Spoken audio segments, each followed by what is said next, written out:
Bueno, mi gente, bienvenido a un video más. Y hoy vamos a reaccionar cada presidente argentino explicado en 12 minutos del canal Argentina Explicada. Es un canal 10 de 10, súper recomendado. Y sin más demoras, me llamo Duqueliño y vamos al flow. Bernardino Rivadavia asumió el cargo en un momento donde el país apenas comenzaba a organizarse tras Bernardino Rivadavia. su independencia, Ha durado un año solo en el poder, flipa. convirtiéndose en el primer jefe de Estado formal.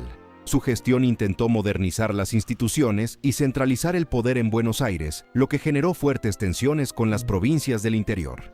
Aunque ¿Cómo no? impulsó la educación y la cultura, su presidencia fue breve debido a los conflictos internos y la guerra con el Imperio del Brasil, No me dejando jodas. un legado de reformas truncadas y un territorio todavía fragmentado. Ah. Justo José de Urquiza fue la figura clave que logró unificar nuevamente a las provincias tras décadas Este ha durado un par de tiempo más, ¿eh? de guerras civiles y años de aislamiento. Bajo su Ok. liderazgo se sancionó la Constitución Nacional, estableciendo Argentina, aislamiento. perdón, Bajo Argentina con J, ni siquiera con G, ¿no? Mira, hostia. su liderazgo se sancionó la Constitución Nacional, estableciendo por fin las bases legales de la República moderna. Gobernó desde la ciudad de Paraná, ya que Buenos Aires se mantenía separada del resto del país, centrando sus esfuerzos en fomentar la inmigración, la educación y el comercio fluvial, para dar forma a una nación que recién empezaba a integrarse de manera formal. Bartolomé Mitre representó la unificación definitiva del territorio bajo el dominio político de Buenos Aires, luego de años de secesión. Su gobierno se enfocó en organizar las instituciones básicas del Estado Nacional, creando la Corte Suprema, unificando la moneda y expandiendo los primeros ferrocarriles. Además muy de bien. político, fue un historiador destacado que ayudó a construir la identidad cultural del país, aunque su mandato también estuvo marcado por la participación en la sangrienta guerra de la Triple Alianza, que consumió No me gran jodas. parte de los recursos y la atención nacional. Ah. Domingo Faustino Como Alianza, que consumió gran parte de los recursos Argentina, Brasil y Uruguay versus Paraguay. Qué gracioso. Y la mano de Gran Bretaña aquí, flipas, de Reino Unido, ¿no? y la atención nacional. Domingo Faustino Sarmiento. Su figura está históricamente ligada a la profunda transformación social a través de la educación pública. Ha durado años este, ¿no? Bueno, 6 años. Y en su momento era 6 años. Ok. Convencido de que el progreso dependía de instruir a los ciudadanos, fundó cientos de escuelas, trajo maestras del extranjero y promovió la ciencia en todo el territorio. Enfrentó epidemias severas y rebeliones internas, pero mantuvo firme su visión de civilizar el país, fomentando la inmigración europea y el desarrollo de las comunicaciones, dejando una marca imborrable en el sistema educativo que perdura hasta hoy. Qué Nicolás bien, ¿eh? Ayudó a que el país se desarrollara. Avellaneda tuvo la tarea de consolidar la economía y expandir las fronteras internas del país en medio de crisis financieras y tensiones políticas. Fomentó fuertemente la inmigración con leyes específicas para poblar las vastas llanuras y apoyar la agricultura, sentando las bases del modelo agroexportador. Durante su gestión, se llevó a cabo el avance militar sobre los territorios indígenas y se logró la federalización de la ciudad de Buenos Aires, un paso fundamental para pacificar definitivamente las relaciones institucionales entre la capital y las provincias. Julio Argentino Roca dominó la política nacional durante décadas con una visión centrada en la paz interna y la administración eficiente del Estado. Representó los intereses de la élite conservadora y consolidó el modelo que insertó al país en la economía mundial como uno de los principales proveedores de alimentos. Su gobierno modernizó la infraestructura, separó la Iglesia del Estado mediante leyes de educación laica y registro civil, pero también concentró el poder mediante un sistema electoral restrictivo que limitaba la participación democrática real de la mayoría. Hipólito Yrigoyen marcó el inicio de la política de masas al ser el primer mandatario elegido mediante el voto secreto y obligatorio para los hombres. Representaba a las clases medias y a los sectores populares que habían estado excluidos del poder durante el régimen conservador. Su estilo de liderazgo era cercano y directo, impulsando reformas laborales y la defensa del patrimonio nacional, aunque su gobierno también enfrentó violentas represiones obreras y terminó siendo derrocado por la primera intervención militar del siglo XX. José Félix Uriburu inauguró una época oscura en la historia institucional al quebrar el orden constitucional en la década de 1930. Su régimen autoritario intentó reemplazar el sistema democrático por un modelo corporativista inspirado en las ideas europeas de la época, persiguiendo a opositores y censurando a la prensa. Aunque su proyecto político no logró apoyo a largo plazo y tuvo que convocar a elecciones poco después, sentó un precedente nefasto de ruptura democrática que afectaría la estabilidad del país durante mucho tiempo. Qué cabrón. Juan Domingo Perón transformó radicalmente la estructura social y económica al integrar a los trabajadores a la vida política con derechos laborales sin precedentes. Su gobierno impulsó la industrialización, nacionalizó servicios públicos y estableció un fuerte estado de bienestar, siempre acompañado de la movilización de los sindicatos y la influencia de su esposa Eva. Generó un movimiento político masivo que dividió profundamente a la sociedad entre simpatizantes incondicionales y opositores férreos, marcando una identidad que fue interrumpida violentamente por un nuevo derrocamiento militar. Arturo De aquí nació el peronismo, ¿no? De este hombre, que sería como el socialismo, ¿no? Algo así. Frondizi asumió con la visión de desarrollar las industrias pesadas y lograr el autoabastecimiento energético a través de un proyecto de crecimiento acelerado. Fomentó la inversión extranjera en áreas estratégicas como el petróleo, la siderurgia y la fabricación de automotores, buscando modernizar una economía que se encontraba estancada. Sin embargo, su mandato estuvo condicionado constantemente por la prohibición de participar en política que pesaba sobre el peronismo y la presión de las Fuerzas Armadas, lo que derivó en inestabilidad social y su posterior destitución.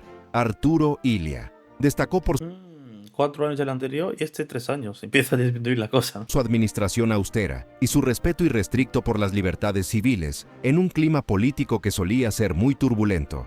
Su gestión se enfocó en anular contratos petroleros desfavorables, aumentar significativamente el presupuesto educativo y establecer controles a los precios de los medicamentos, impulsando un crecimiento económico moderado pero firme.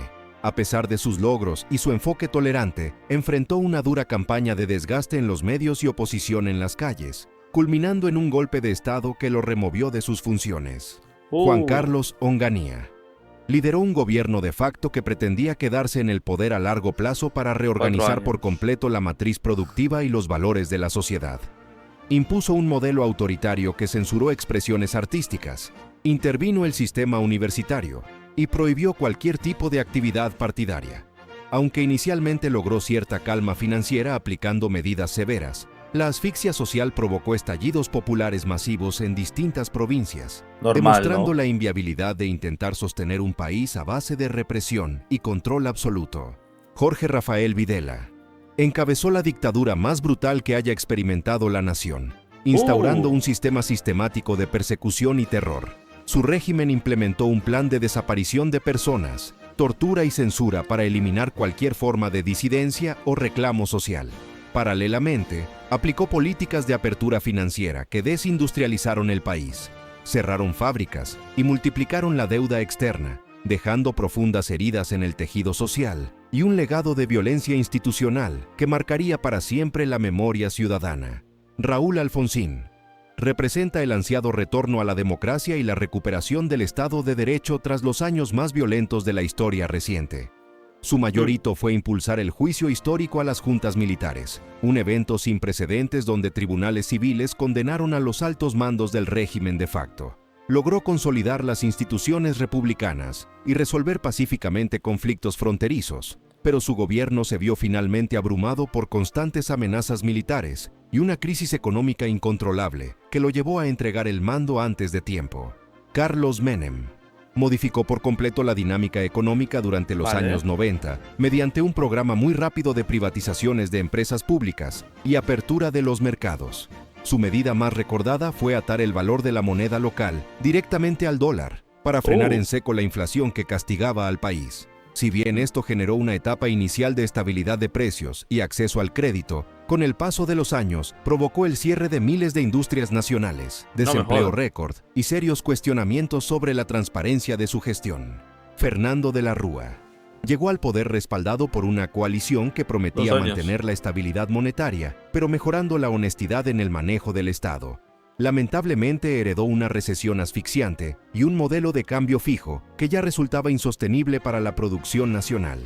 Su incapacidad para generar respuestas políticas rápidas, los recortes drásticos de presupuesto y la congelación de los depósitos bancarios culminaron en una explosión social masiva a fines del año 2001, terminando su presidencia de manera dramática con su renuncia. Néstor Kirchner tomó el mando con la misión de reconstruir la autoridad presidencial y poner de pie una economía devastada por la crisis institucional reciente.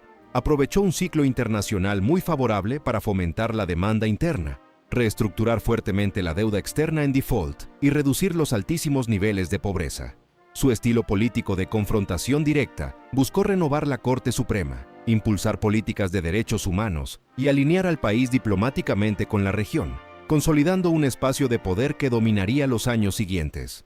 Cristina Fernández de Kirchner fue la primera mujer elegida democráticamente para este rol y profundizó el modelo de intervención estatal iniciado por su antecesor. Su gobierno se caracterizó por recuperar la administración de los fondos jubilatorios para el Estado, crear amplios programas de asistencia económica para familias vulnerables y aprobar leyes de igualdad de derechos civiles. Al mismo tiempo, su extensa gestión generó un clima de fuerte división en la sociedad, alimentado por conflictos con el sector agropecuario, restricciones a la compra de divisas y denuncias en su contra. Mauricio Macri llegó al Sí, ha sido un poco turbio, ¿no? Lo de Cristina. A día de hoy está imputada, ¿no? Algo así. gobierno proponiendo un cambio de rumbo basado en políticas pro-mercado y una mayor integración de la economía nacional con el mundo. Sus primeras decisiones buscaron eliminar impuestos a la exportación, quitar los controles cambiarios y normalizar las estadísticas públicas para atraer capitales extranjeros. A pesar de lograr ciertos consensos iniciales y avances en infraestructura, no consiguió dominar la inflación estructural, lo que derivó en un nuevo endeudamiento masivo y una caída severa del poder adquisitivo que frustró sus intenciones de reelección. Alberto Fernández tuvo que asumir el enorme desafío de liderar el país durante una pandemia global apenas iniciaba su mandato, imponiendo restricciones de circulación estrictas. Lo mismo que le pasó a Trump, a Bolsonaro, ¿no? Y a otros presidentes también. Que nada más su primer mandato, toma, pandemia global.